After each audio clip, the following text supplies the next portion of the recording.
Assalamualaikum warahmatullahi wabarakatuh. Salam sejahtera bagi kita semua. Perkenalkan, nama saya Marwan Lucy, NIM 1321 1840 66. Kelas atau program studi kelas A, program studi teknik produksi migas. Di saat ini saya akan menayangkan hasil presentasi yang telah saya buat dengan tema faktor yang mempengaruhi lingkungan pengendapan.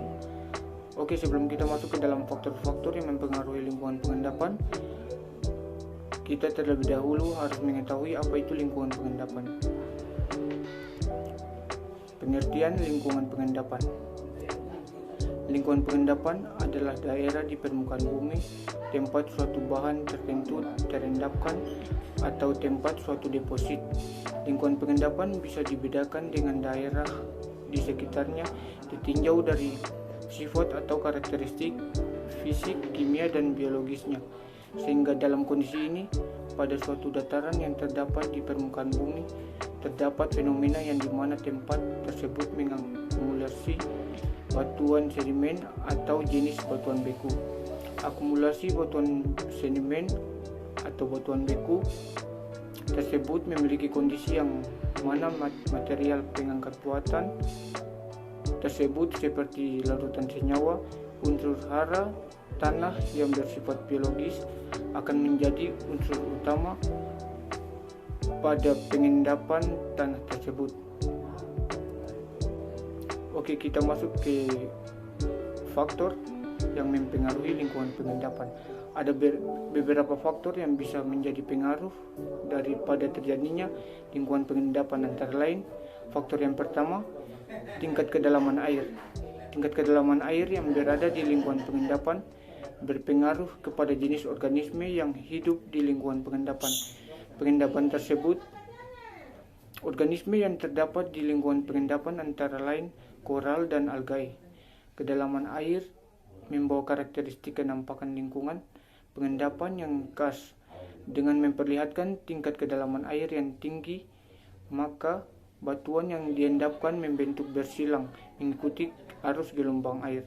Selain itu, lingkungan pengendapan akan tersingkap lalu membentuk variasi tergantung tingkat kedalaman air. Faktor yang kedua itu kecepatan. Batuan sedimen atau batuan beku yang terdapat di lingkungan pengendapan dikendalikan oleh air.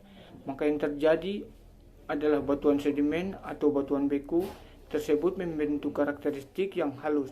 Karakteristik batuan sedimen atau batuan beku tersebut mencirikan kondisi yang halus, mengikuti lingkungan pada turbulensi. Faktor yang ketiga itu suhu. Temperatur dan tekanan suhu yang mengendalikan kalsium karbonat pada lingkungan pengendapan mengakibatkan pertukaran zat yang berdampak pada vegetasi di lingkungan pengendapan. Contoh dari fenomena ini adalah kumpulan jumlah organisme yang besar dari kalsium karbonat jarang ditemukan pada air yang mengandung tekanan suhu atau temperatur yang kecil. Faktor yang keempat itu tingkat kandungan garam. Aktivitas organisme pada lingkungan pengendapan dikendalikan oleh tingkat kandungan garam pada lingkungan tersebut. Semakin tinggi kandungan garam, maka jenis organisme akan semakin bervariasi.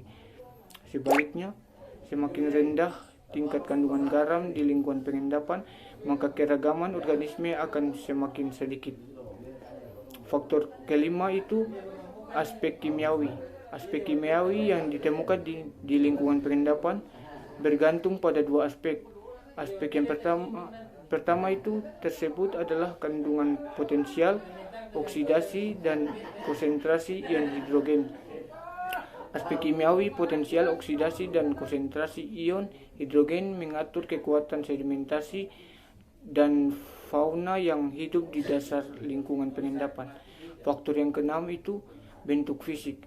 Bentuk fisik lingkungan pengendapan sering digunakan sebagai pengendalian batuan sedimen atau batuan beku yang mengendap. Endapan ini terjadi di sebuah lingkungan pengendapan yang berbentuk cekung. Bentuk fisik dari lingkungan pengendapan biasanya berbentuk cekungan yang berada di daerah deposisi. Sekian dari presentasi saya. Semoga presentasi saya ini bisa bermanfaat bagi kalian semua. Terima kasih.